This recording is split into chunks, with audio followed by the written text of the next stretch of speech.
ఆచి చికెన్ మసాలా. పశ్చిమాసియాలో యుద్ధం మొదలై నెల రోజులు దాటినా యుద్ధ జ్వాలలు చల్లారటం లేదు. ఇరాన్పై ఇజ్రాయెల్, అమెరికాలు కలిసి ఆధునిక ఆయుధాలతో దాడులు చేస్తుంటే టెహ్రాన్ తన వద్ద ఉన్న మోస్తరాయుధాలతోనే సవాల్ విసురుతోంది. ఇరాన్కు మద్దతుగా యెమెన్లోని హూతీలు రంగంలోకి దిగడంతో ఎర్ర సముద్రంలో నౌకాయానంపై భయాందోళనలు వ్యక్తమవుతున్నాయి. అమెరికా చర్చల ప్రయత్నాలకు భిన్నంగా పశ్చిమాసియాలో యుద్ధం మరింత విస్తరిస్తోంది.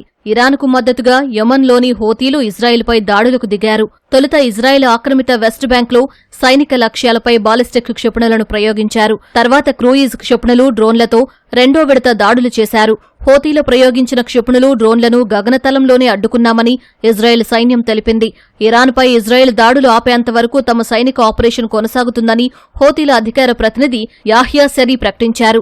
హూతీల దాడుల నేపథ్యంలో ఎర్ర సముద్రంలో నౌకాయానంపై ఆందోళన వ్యక్తమవుతోంది. మళ్లీ ఆ గ్రూపు నౌకలపై దాడులు చేస్తుందేమోనన్న భయాందోళనలు నెలకొన్నాయి. గాజా యుద్ధం సమయంలో దాదాపు 100 నౌకలపై హూతీలు దాడులు చేశారు.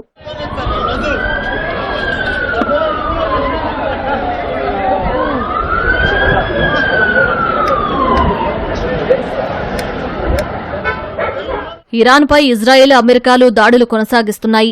బుషేహర్ ప్రావిన్స్లోని దస్తీ ప్రాంతంలో ప్రొజెక్టైల్ టెంటుపై పడి ఒకే కుటుంబానికి చెందిన 4 మృతి చెందారని సీనియర్ అధికారి తెలిపారు.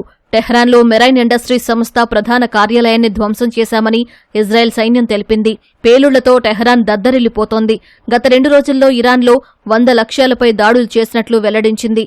ఖుజేస్తాన్ రాష్ట్రంలోని హఫ్తుజల్ ప్రాంతంలో నీటి నిల్వ కేంద్రంపై ఇజ్రాయెల్ దాడులు చేసింది. దక్షిణ లెబనాన్పై ఇజ్రాయెల్ చేపట్టిన వైమానిక దాడుల్లో అనేక భవనాలు దెబ్బతిన్నాయి. టైర్ జిల్లాలోని అల్ హనియా పట్టణంపై ఇజ్రాయెల్ జరిపిన దాడిలో 7 మృతి చెందారని లెబనాన్ ఆరోగ్య శాఖ తెలిపింది. మృతుల్లో చిన్నారి సహా 6 సిరియా పౌరులు ఉన్నారని పేర్కొంది. పార్ తెబ్నిత్ ప్రాంతంలో జరిగిన మరో దాడిలో 3 మృతి చెందినట్లు వెల్లడించింది. ఇజ్రాయెల్ దాడిలో తమ సైనికుడు ఒకరు చనిపోయారని లెబనాన్ సైన్యం పేర్కొంది. ఇరాక్లో popular mobilisation forces PMF group లక్ష్యంగా ఇజ్రాయెల్, అమెరికాలు దాడులు చేశాయి. కిర్కుక్ ప్రాంతంపై జరిగిన దాడిలో 3 పీఎంఎఫ్ సభ్యులు మృతి చెందగా 4 గాయపడ్డారు. మోసుల్ నగరంలో ఇరాన్ పోలీస్ శాఖ భవనం పక్కన ఉన్న పీఎంఎఫ్ కేంద్రంపై దాడి జరగ్గా 2 పోలీసు అధికారులు మృతి చెందారు.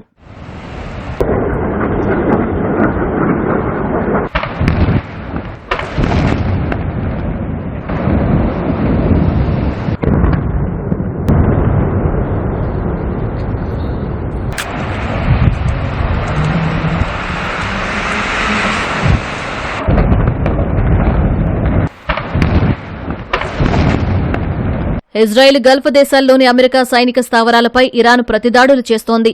సెంట్రల్ ఇజ్రాయెల్లో ఒక గ్రామంపై క్షిపణి దాడి జరిగింది. ఈ దాడిలో 11 మంది గాయపడ్డారు. ఎలాట్ నగరంలో ఓ చోట క్షిపణి పడి మంటలు చెలరేగాయి. ఇరాన్ దాడుల్లో గత 24 గంటల్లో 142 మంది గాయపడ్డారని ఇజ్రాయెల్ ప్రభుత్వం తెలిపింది. అబుదాబిలో ఖలీఫా ఎకనామిక్ జోన్పై క్షిపణులు పడి భారీ ఆస్తి నష్టం సంభవించిందని అధికారులు తెలిపారు. దుబాయ్లో గగనతల రక్షణ వ్యవస్థలు ఇరాన్ ప్రయోగించిన క్షిపణులను అడ్డుకున్నాయి. భద్రతా చర్యల్లో భాగంగా బహ్రెయిన్ ప్రభుత్వం డ్రోన్ల వినియోగంపై నిషేధం విధించింది. బాగ్దాద్లో అమెరికా ఎంబసీపై ప్రయోగించిన 2 డ్రోన్లను అడ్డుకున్నట్లు అధికారులు తెలిపారు.